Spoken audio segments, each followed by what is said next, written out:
a levantar un templo en el lugar donde brotaba el manantial sagrado, un edificio de piedra llamado Caba.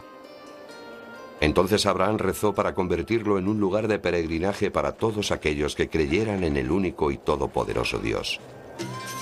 Una gran ciudad creció en torno a la Caba, llamada la Meca. El templo de Abraham se convirtió en una parada sagrada para los viajeros y mercaderes del desierto.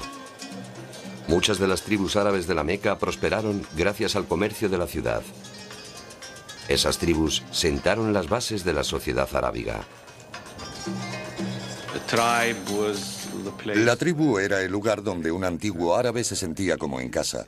Sentía que ahí estaba su identidad, que ahí residían su gloria y su historia. Una de esas tribus, el Quraysh, se enriqueció surtiendo de comida y agua a los muchos peregrinos que venían a rendir culto a la Caba. Sin embargo, a lo largo de los siglos, las tribus árabes olvidaron la fe de Abraham y su único Dios, y los Quraysh se convirtieron en los guardianes de un templo para los adoradores de ídolos. No obstante, en el año 570 después de Cristo, nacería entre ellos un niño que limpiaría el templo.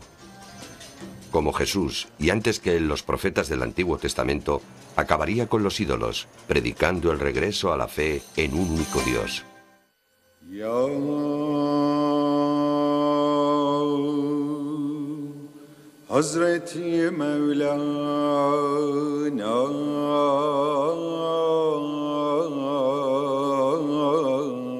Su nombre es mencionado 1 millón de veces al día en las calles de cada gran ciudad del mundo, a menudo acompañado por la bendición, que la paz sea con él.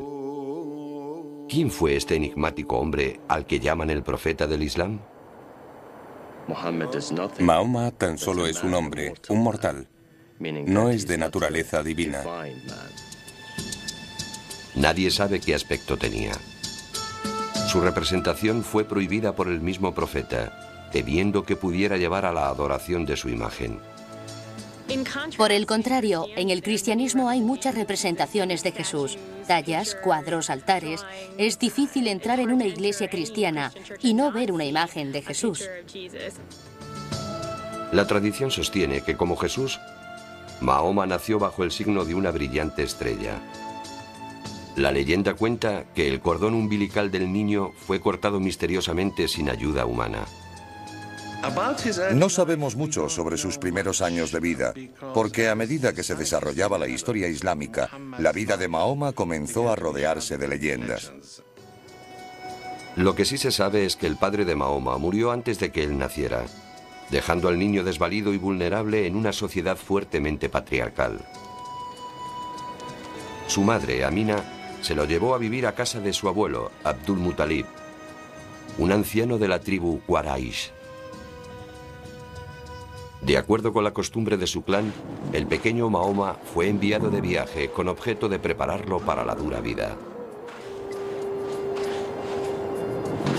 Se dice que pasó sus primeros años de vida, probablemente hasta los 5 o 6 años, con una tribu de beduinos en el desierto.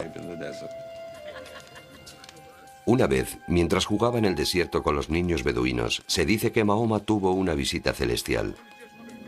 2 ángeles bajaron a la tierra, abrieron el corazón del niño y extrajeron de él una mancha negra. Por supuesto, la idea que sugiere es que se trataba de un niño a quien se le había quitado el pecado. A medida que crecía, Mahoma comenzó a viajar con su tío para aprender el negocio de las caravanas, vital para las tribus de la Meca. Al fin, a la edad de 20 años, entró en la actividad comercial de la ciudad y se convirtió en caravanero, trabajando de agente para varios mercaderes de la Meca.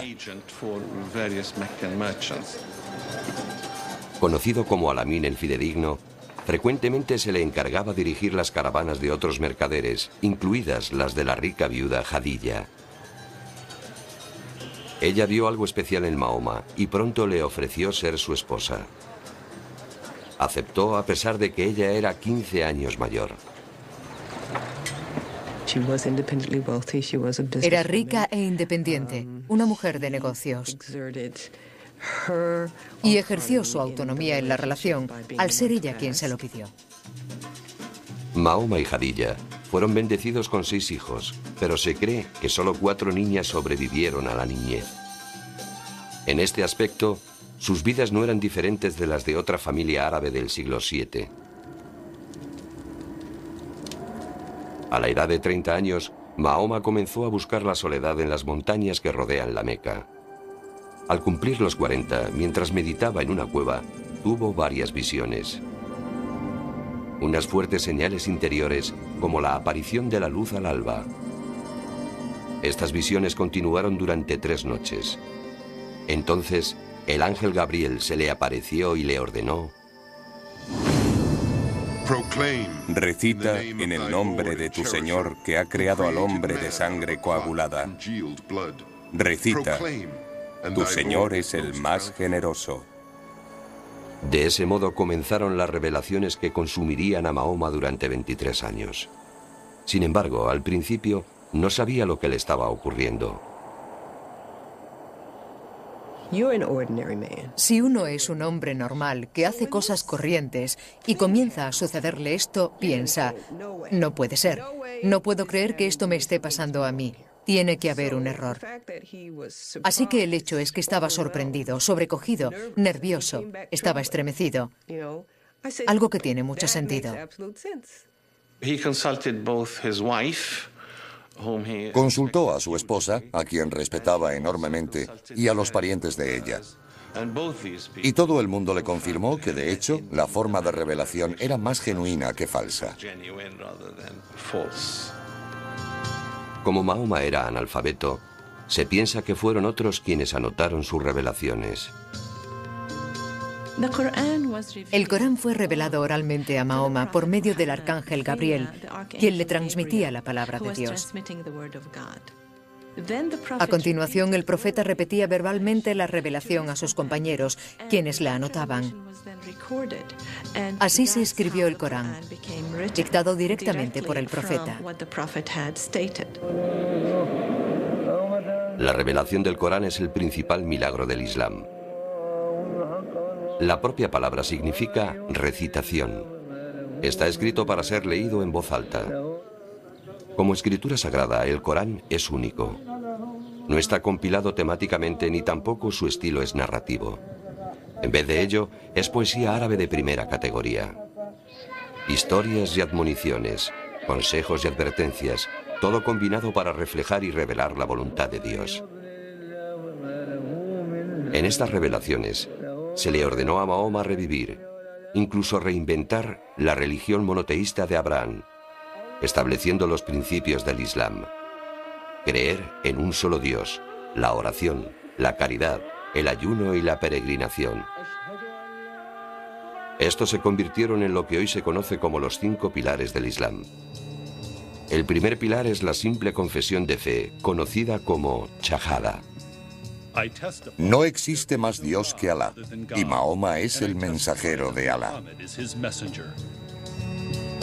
Estas sencillas palabras yacen en el corazón del Islam. Son susurradas al oído de cada recién nacido musulmán y perdura en los labios de los muertos. Han sido fuente de inspiración para poetas y calígrafos a lo largo de los siglos. Para convertirse al Islam, solo hay que recitar la Shahada una vez con sinceridad. Ese es el primer pilar, simplemente un testimonio de fe. El segundo pilar es rezar 5 veces al día.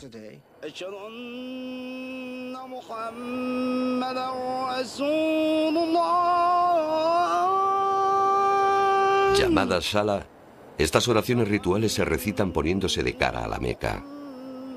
Se hacen en 5 momentos del día: al amanecer, a mediodía, por la tarde, al anochecer y por la noche antes de ir a dormir. Funciona como un recordatorio permanente, un compromiso constante con la divinidad. Para mí, rezar es una forma de desconectar de mi vida, concentrándome y volviendo a ella en un estado más puro.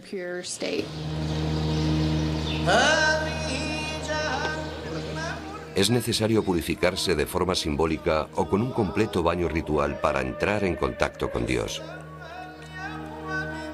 El entorno también debe ser purificado para la oración. La alfombra. Como Mahoma era analfabeto, se piensa que fueron otros quienes anotaron sus revelaciones.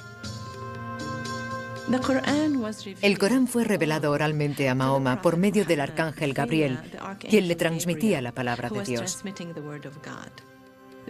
A continuación, el profeta repetía verbalmente la revelación a sus compañeros, quienes la anotaban. Así se escribió el Corán, dictado directamente por el profeta.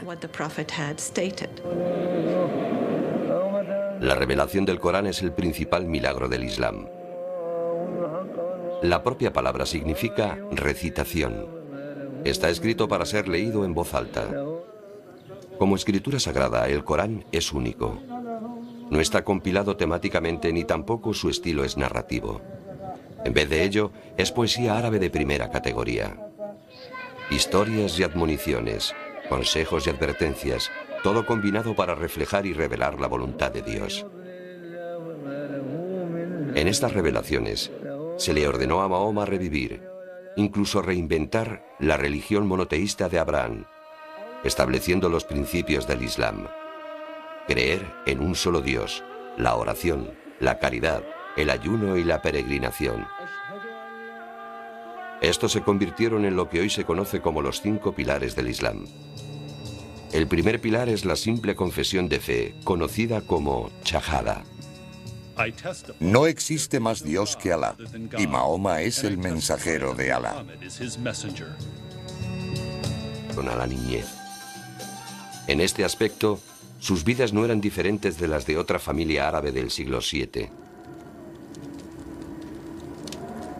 A la edad de 30 años, Mahoma comenzó a buscar la soledad en las montañas que rodean la Meca. Al cumplir los 40, mientras meditaba en una cueva, tuvo varias visiones. Unas fuertes señales interiores, como la aparición de la luz al alba. Estas visiones continuaron durante 3 noches.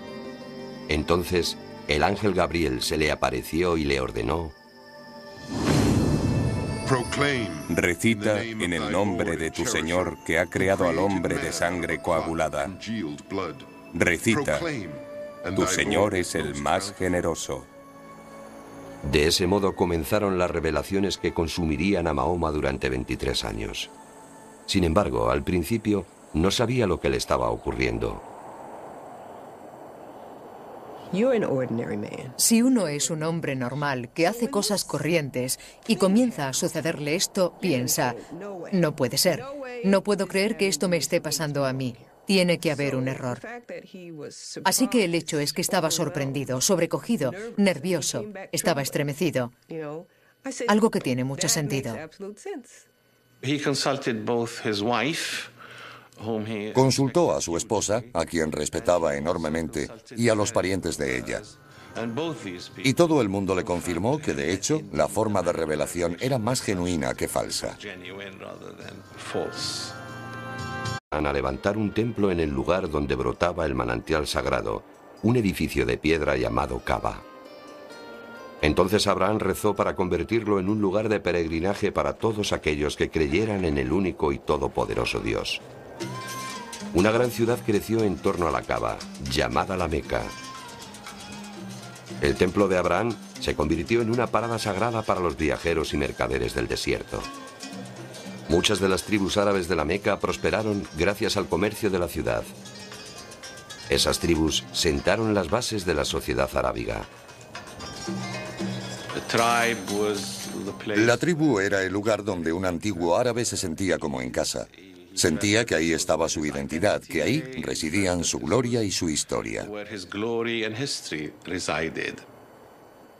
Una de esas tribus, el Quraysh, se enriqueció surtiendo de comida y agua a los muchos peregrinos que venían a rendir culto a la Kaaba.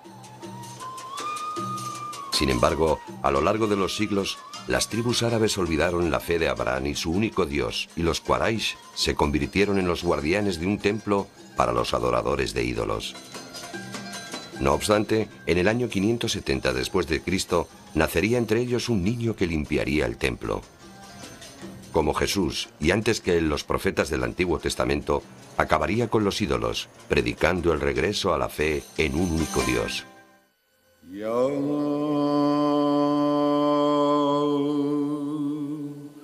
Su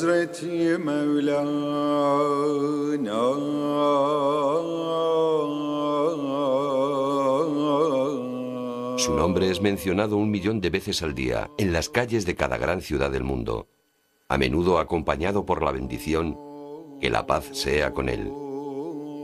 ¿Quién fue este enigmático hombre al que llaman el profeta del Islam? Mahoma tan solo es un hombre, un mortal.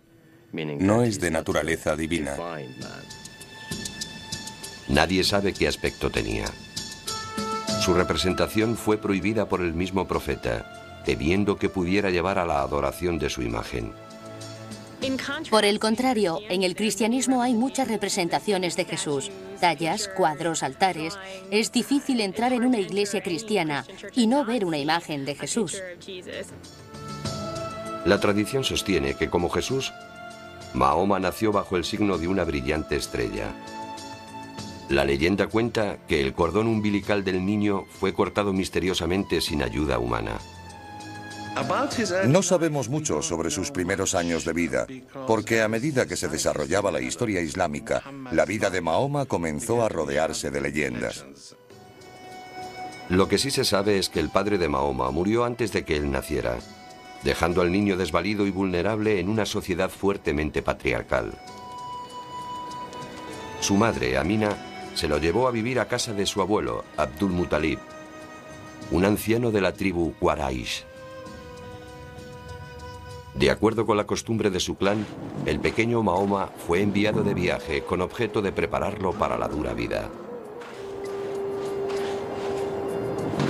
Se dice que pasó sus primeros años de vida, probablemente hasta los 5 o 6 años, con una tribu de beduinos en el desierto.